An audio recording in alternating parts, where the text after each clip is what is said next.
बढ़ सकती है सिंगर उदित नारायण की परेशानी।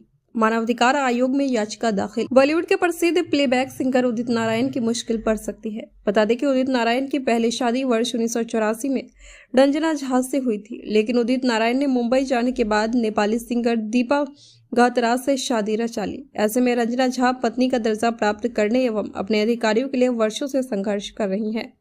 ऐसे में इस मामले को लेकर मानवाधिकार मामले के अधिवक्ता एसके झा मानवाधिकार आयोग पहुंच गए हैं। उन्होंने एनएचआरसी व बीएचआरसी में 2 अलग-अलग याचिका दाखिल की है। अधिवक्ता एसके झा ने बताया कि भारतीय संविधान के अनुसार पहली पत्नी को बिना तलाक दिए दूसरी शादी करना गैर कानूनी है। उदित नारायण जैसे सेलिब्रिटी के द्वारा इस प्रकार का कदम उठाया जाना महिलाओं के अधिकारों पर कुठाराघात है, जो मानवाधिकार का उल्लंघन है। ऐसे में यह मामला मानवाधिकार आयोग के समक्ष पहुंच गया है।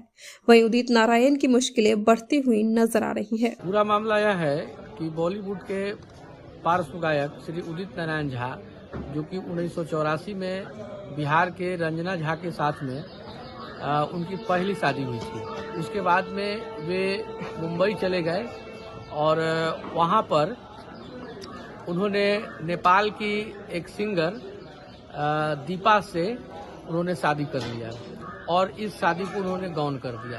बाद में जब पहली पत्नी रंजना झा को जब मालूम चला तो इसके लिए वे काफी संघर्ष की, लेकिन उदित नारायण झा पहली बार तो इनको पत्नी मानने से भी इनकार कर दिया। जब उस समय का फोटो वगैरह सब जब इन्होंने जब सामने में जब लाया तब उदित नारायण झा ने इस बात को स्वीकार किया कि वो पहली पत्नी है, लेकिन पहली पत्नी को आज भी उदित नारायण झा के द्वारा पत्नी का दर्जा नहीं दिया जा रहा है और उनके अधिकारों से वंचित करने का प्रयास किया जा रहा है, जो कि मानवाधिकार कानून का उल्लंघन है। दूसरी सबसे बड़ी बात यह है कि हिंदू अधिनियम में जो शादी का प्रावधान है, उस शादी में जब तक पहली पत्नी से डाइवोर्स क्लियर नहीं होगा तब तक दूसरी शादी हो ही नहीं सकती है।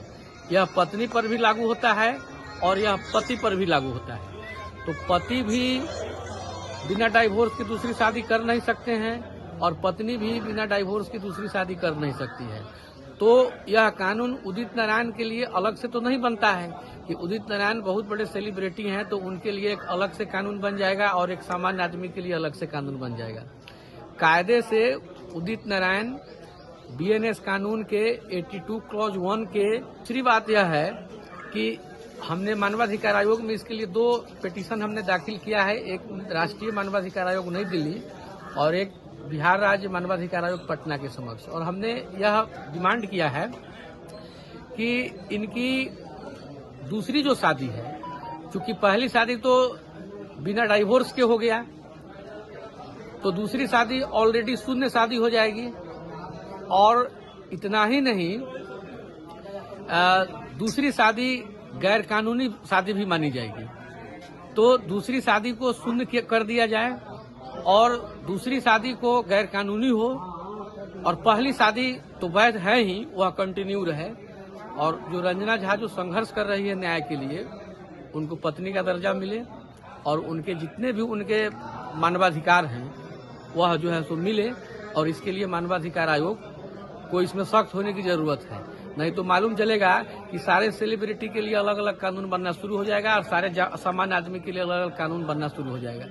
तो कानून का इस पर जो है शिकंजा मजबूत होना चाहिए, इसलिए कि कानून से बड़ा कोई भी नहीं है, चाहे वह देश के सुप्रीम ही कोई क्यों नहीं हो, कानून सबके लिए बराबर है।